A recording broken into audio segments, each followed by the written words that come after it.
Welcome viewers, आज हम ऐसे दो सुपर फीमेल विलन के बीच कंपैरिजन करेंगे जो कहानी की स्टार्टिंग में तो एकदम फुल नेगेटिव रोल में नजर आती है, लेकिन एंडिंग में बिल्कुल इसके विपरीत होता है। हाँ, हम बात करेंगे काया और गमोरा के बारे में। ये तो हम सब जानते हैं कि गमोरा थेनोस की रियल बेटी नहीं थी, थेनोस ने उसे अडॉप्ट किया था। थेनोस ने बहुत सारे प्लेनेट तबाह किए थे, उनमें से एक गमोरा का भी था। थेनोस गमोरा को देखते ही पहचान गया था कि यह एक बहुत बहादुर लड़की है, फ्यूचर में साथ देगी। यही सोचकर गमोरा को थेनोस ने अडॉप्ट कर लिया था। गमोरा में बचपन से सुपर ह्यूमन पावर्स नहीं थी। एक बार थेनोस गमोरा को किसी अलग प्लेनेट पे ले जाता है। वहाँ पर किसी कारणवश थेनोस से अलग हो जाती है गमोरा। यही मौका देख के वहाँ के लोग गमोरा पे अटैक कर देते हैं और गमोरा को बहुत बुरी तरीके से घायल कर देते हैं। फिर वहाँ आता है थेनोस और गमोरा की हेल्थ रिस्टोर करता है। वहीं से गमोरा में सुपर ह्यूमन्स पावर आती है।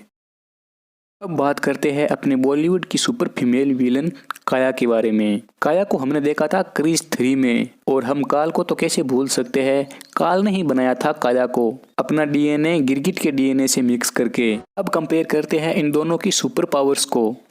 गमोरा के पास super human strength, super human speed, agility and durability बहुत ही आला दर्जे की होती है। काया पेस चेंज में बहुत ही एक्सपर्ट होती है। वह किसी का भी रूप ले सकती है और उसकी आवाज में बात कर सकती है। गमोरा की सबसे बड़ी स्ट्रेंथ उसकी फाइट है, क्योंकि मार्वल यूनिवर्स के सबसे ताकतवर विलन से उसको ट्रेनिंग मिली होती है। काया की सबसे बड़ी स्ट्रेंथ वह अपनी बॉडी को स्टिक लिक्विड फॉर्म में बदल सकती है। Death of Gamora. थेनोस जब सोल स्टोन लाने जाता है तो उसके साथ गमोरा भी होती है, और हमने ये इन्फिनिटी वॉर में देखा कि जो भी सोल स्टोन को प्राप्त करेगा उसे अपने जीवन की सबसे प्यारी चीज की कुर्बानी देनी पड़ेगी। थेनोस गमोरा से रियल लव करता था, सो गमोरा की कुर्बानी देकर थेनोस सोल स्टोन पा लेता है।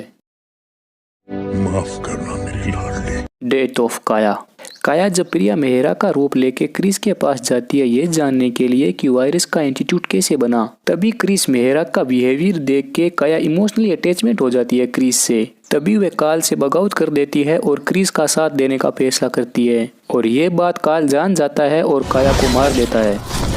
हाँ, ये दोनों अपने आप में यूनिक है। गमोरा का मकसद था थेनोस से बदला लेना अपनी फैमिली का, और काया का कोई मकसद नहीं था, क्योंकि काया ना तो कोई जानवर थी और ना ही कोई मानव। वह तो काल की एक रचना थी।